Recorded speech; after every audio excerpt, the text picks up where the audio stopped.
Hey everybody, welcome back to another episode of Logocentric. I'm Lbj, and today we are going to be talking about the big switch in the Southern strategy, coming up next.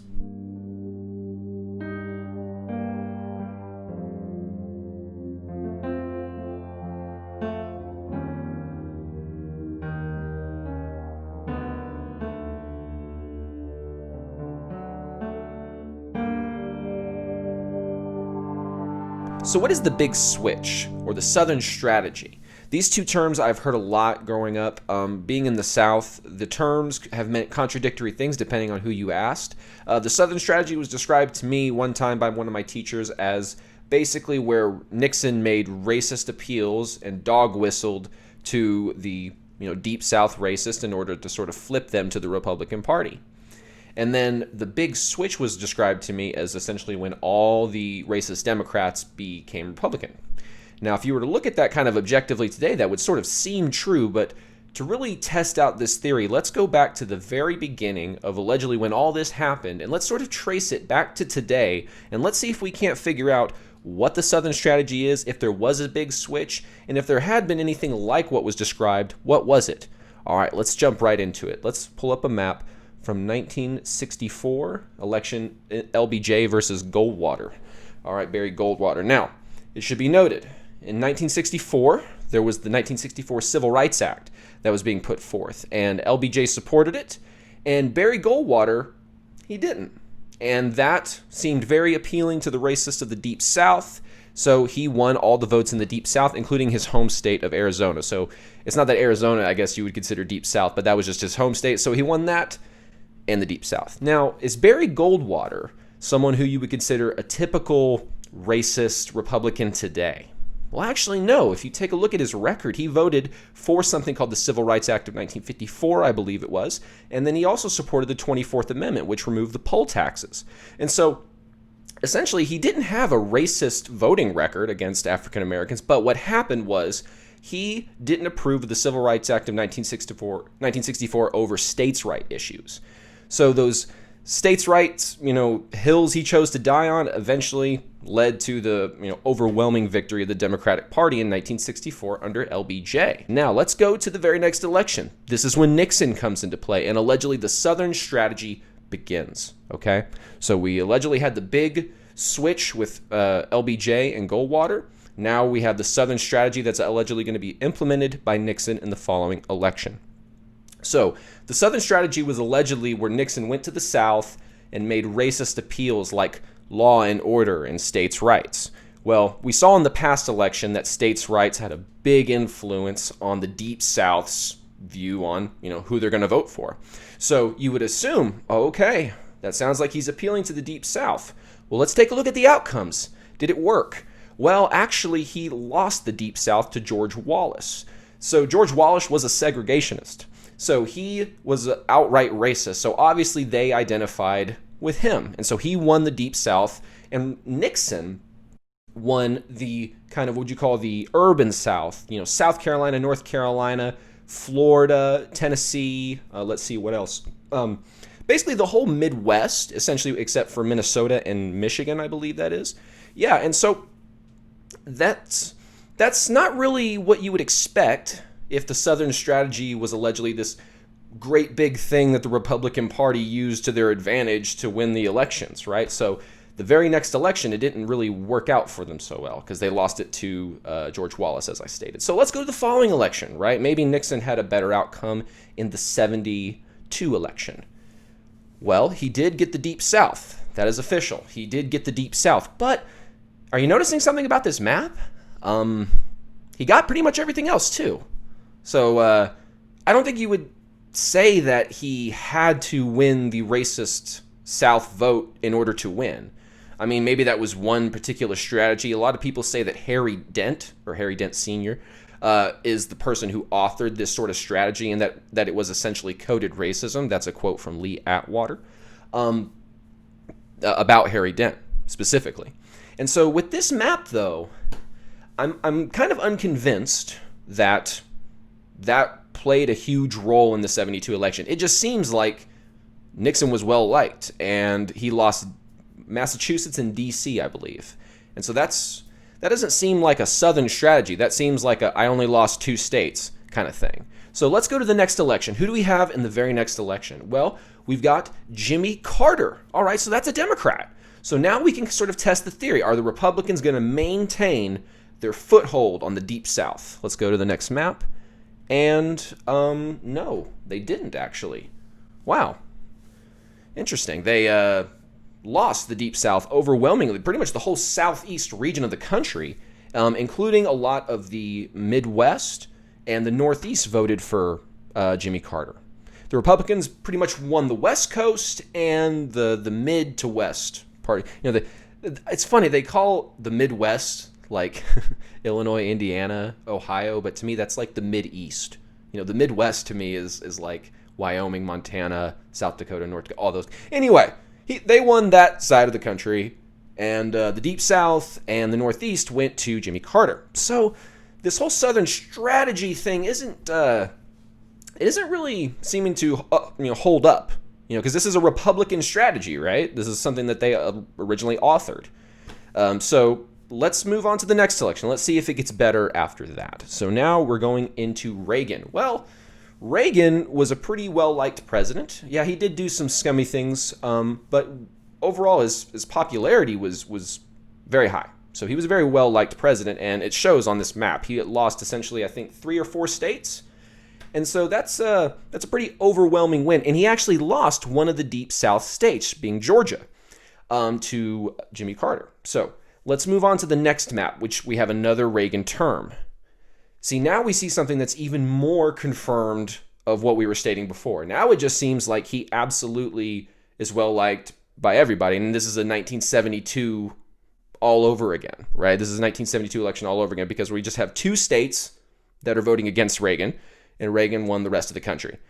So in both of these elections, the Republican Party could have lost the Deep South and in fact did lose Georgia in the 80 election, and they still overwhelmingly won the election. So I'm not seeing, just objectively, I'm trying to be as objective as possible, I'm not really seeing the Southern strategy. Now, I'm seeing that, yes, the Republicans are winning the Deep South, but if they're also winning a majority of the country, is that exactly evidence that that's a Southern strategy and that they needed those votes and that's what their whole party is dependent on, is the racists?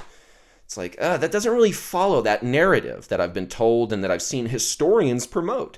So let's just keep going. Maybe we could find some more evidence for it or not evidence for it. We'll see. We're going to be objective about this. We're going to do that. I have my own biases. I'm like right-leaning libertarian or classical liberal, however you wanted to. That's what I've been told. So take those biases for what you were, but we're going to try to be objective about this.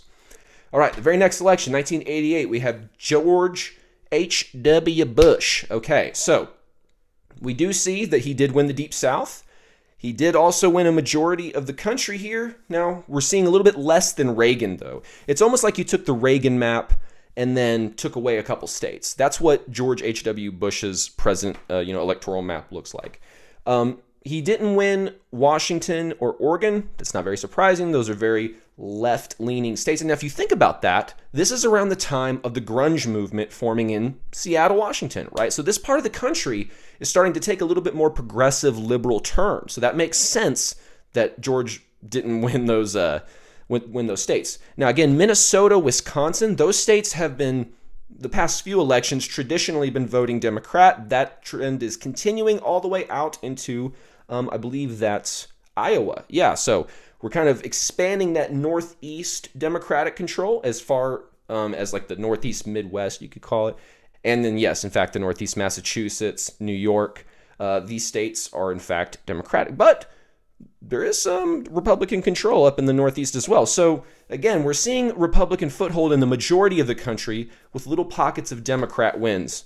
So again, I don't know if this is evidence for a Southern strategy. Now, you could say the past 3 elections, the Republicans have won the Deep South, but if they've also won the majority of the country, like I stated, I can't really see that as evidence for a Southern strategy because it's more like we're trying to get the whole country strategy, because they're in fact winning most of the country. But let's go on. Let's keep going. We have Bill Clinton, who's up next.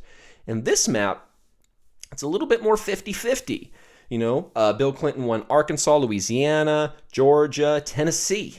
So he's got a good chunk of these Deep South, areas. I would say it's 50-50. Republicans won Alabama, Mississippi, and Louisiana, Georgia, and Arkansas went to the Democrats. So it's 50-50. That's not a Republican strong, foothold base in the Deep South because all the racists are Republicans. We're not seeing that. We're seeing kind of and by the way, can we appreciate for a moment the fact that these maps have been so fluid in their moving from, Republican to Democrat? It seems like a lot of the country is willing to change their, I'm going to vote this way because it's the best candidate. That's what I'm at least observing from the maps now. Drop me a comment if you disagree. Let me know what you think. So let's move on. We've got a 50-50 Deep South representation of Democrat and Republican in the 92 election. Now, I also need to make one more note before we move on.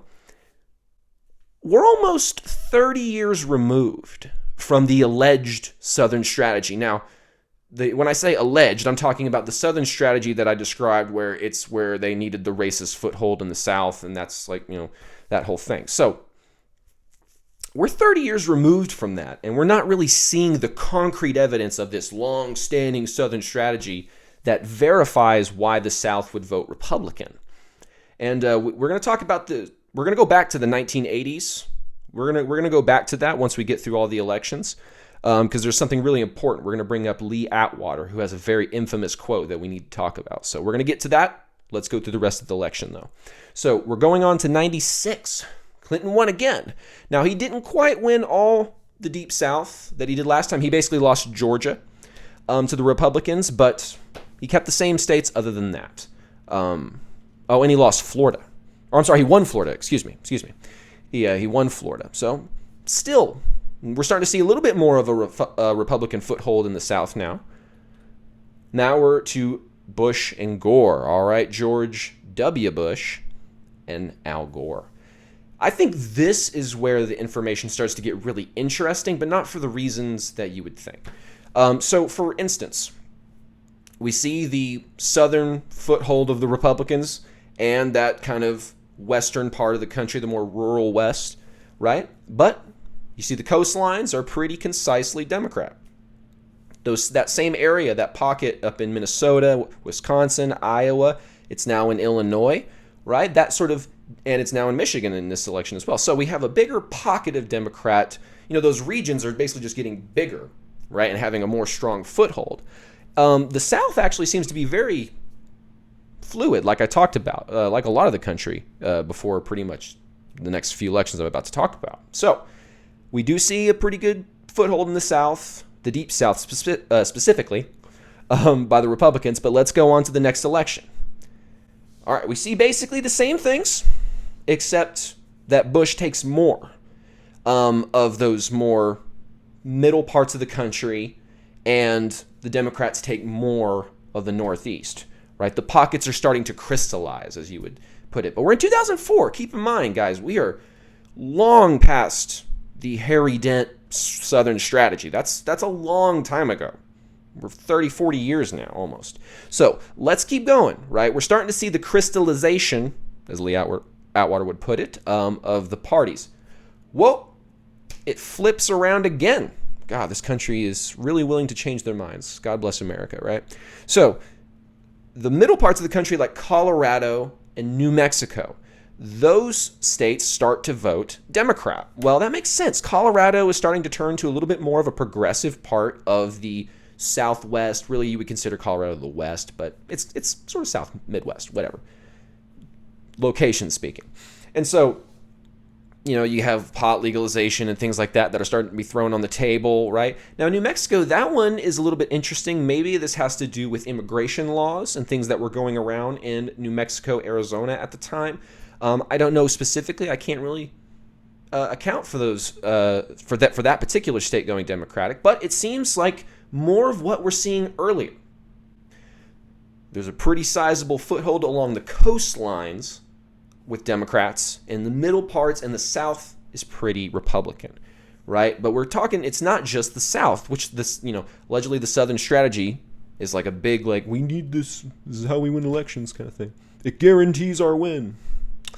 Well, maybe nowadays, in 2008, it might, which, again, if we're 40 years removed from 1968, then it's kind of hard to say, well, this is that same Southern strategy. But, who knows? Maybe we'll start to see some more of that. Maybe the reason that I'm going to throw this out there, I'm not saying I believe this, but this is a possibility. Maybe the reason the Deep South started to vote Republican was because there was the first black president being on the bill. That's kind of controversial. I don't know. That could be the case. I'm not saying that is the case, but that's a possibility. Who knows why?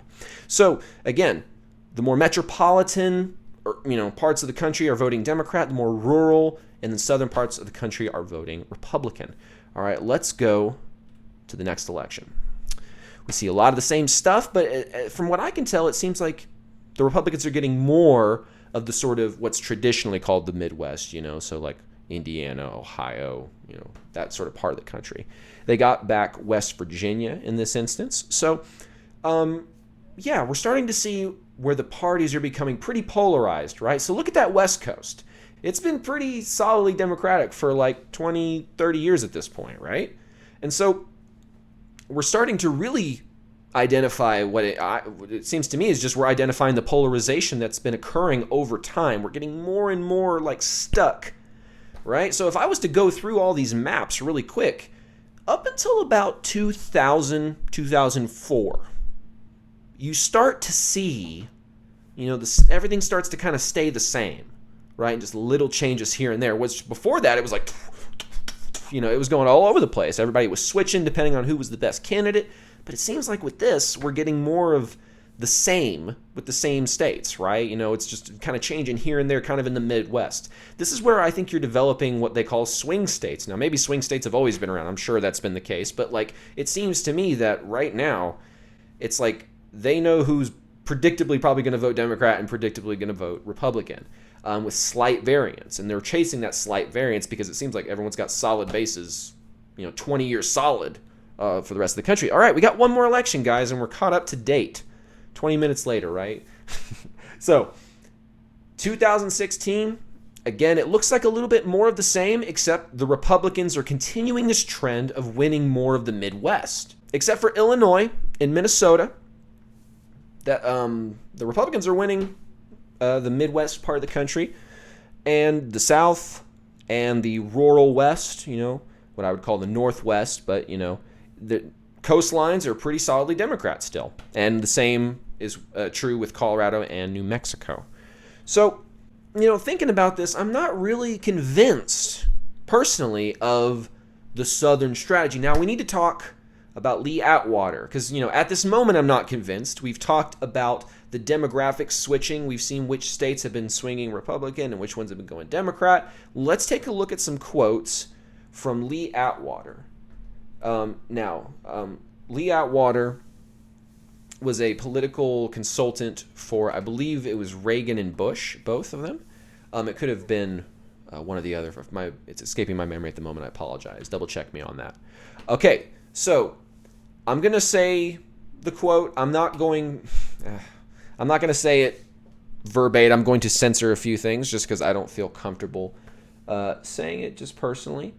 But this is used a lot of the times as evidence for the Southern strategy and its racist motives. Now, I'm going to read it to you out of context and then in context. So, now once you start out, and don't quote me on this, you start in 1954 by saying N-word, N-word, N-word. By 1968, you can't say N-word. That hurts you, backfires. So you say stuff like forced busing, states' rights, and all that stuff. And you're getting so abstract, now you're talking about cutting taxes and all these things. What you're totally talking about is economic things. And the byproduct often is blacks get hurt worse than whites. And subconsciously, maybe that's part of it. All right, so that's the quote, right? That's often portrayed as evidence for the Southern strategy, right? It sounds pretty convincing, right, if I read it like that. But I'm cutting out a good chunk of the quote. Let's read the full quote, total context. Now we can get a bigger picture on this thing. Here's how I would approach the whole race issue as a statistician or a political scientist, or as a psychologist, which I am not. It's how abstract you handle the race thing. Now, once you start out, and don't quote me on this, you start out in 1954 by saying N-word, N-word, N-word. By 1968, you can't say N-word, that hurts you, backfires, so you say stuff like forced busing, states' rights, and all that stuff. And you're getting so abstract. Now you're talking about cutting taxes and all these things. What you're talking about are totally economic things, and the byproduct often is blacks get hurt worse than whites. It's subconsciously, maybe that's part of it. I'm not saying that. But I'm saying that if it is getting that abstract and that coded, that we're doing away with the racial problem one way or the other. Because obviously sitting around saying we want to cut taxes, we want to cut this, is much more abstract than even the busing thing, and a hell of a lot more abstract than saying N-word, N-word. So any way you look at it, race is coming in on the back burner. So when I read the full quote, what I'm getting from that sounds like this is what Lee Atwater is trying to think of. He's trying to think of the psychology of the George Wallace voter, right? And why somebody like that would start to vote Republican, even if the Republicans weren't spewing racism outright by saying N-word, N-word, right? And so, originally, people who were saying N-word, N-word were getting votes from Democrats, right? And that would hurt you in modern times, which at that point was like 1964, right? That would hurt you by 1968. It would backfire on you, right? So the people who were coded racists stopped doing that, right? Because it's not an issue anymore. And I can go through more quotes that I have of Lee Atwater, which kind of outlines the whole thing. Listen to this, and I'll tell you another thing that y'all need to think about that's even surprised me. It's the lack of interest, really, lack of knowledge right now in the South among white voters on this Voting Rights Act. So this is 1965, right? I brought all these Republican state chairmen up here to just kind of soothe them down and say, look, before we have this meeting, look, we're not going to do exactly what all you like. And what I found out is a lot of them were pacifists and were pretty well to go along with whatever you want. And I looked at the polls in the last 4 to 5 months, and there is just no interest or no intensity on that thing, voting rights, the Voting Rights Act, among white voters. I'll say that again. There's no interest or intensity on that thing among white voters. So if there's no, I'll put it this way, if you're a racist white voter, that would garner some intensity, some interest and some intensity, but it's not. So you're finding by the end part of the 60s, the South is starting to become less racist, right? So it's like, okay, it's becoming less of an issue. It's popping up less. I'm sort of loosely quoting Lee Atwater now. It would pop up less on the top 10 polls. Like if you were to check the top 10 polls of Southern voters, in the early 60s, late 50s, right? Race would be up in those top, 10 poll issues. Now you get to 1968, and those things start to drop out of the top 10s completely, right? It's just not much of an issue anymore. So to me, it sounds like what's happening is as race is becoming less and less of an issue in the South, what the Southern strategy is, and this is something that he talks about with Reagan's policy. Let me see if I can find the quote. Okay, I don't have it up in front of me, but basically what he said was that Reagan didn't need to appeal to racism, and there was no appeal to racism at all. Because what he was focusing on was things like, economics and national defense. And what happened is the psychology, as Lee Atwater, the psychologist side of him, was trying to determine, okay, what would make the racist George Wallace voter vote Republican?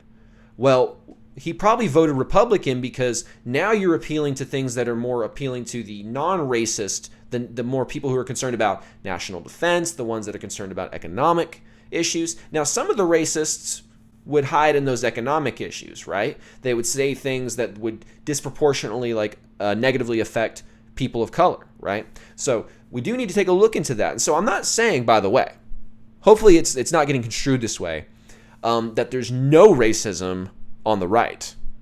That would be silly. And that there hasn't been racism on the right throughout history. That would also be very, very silly.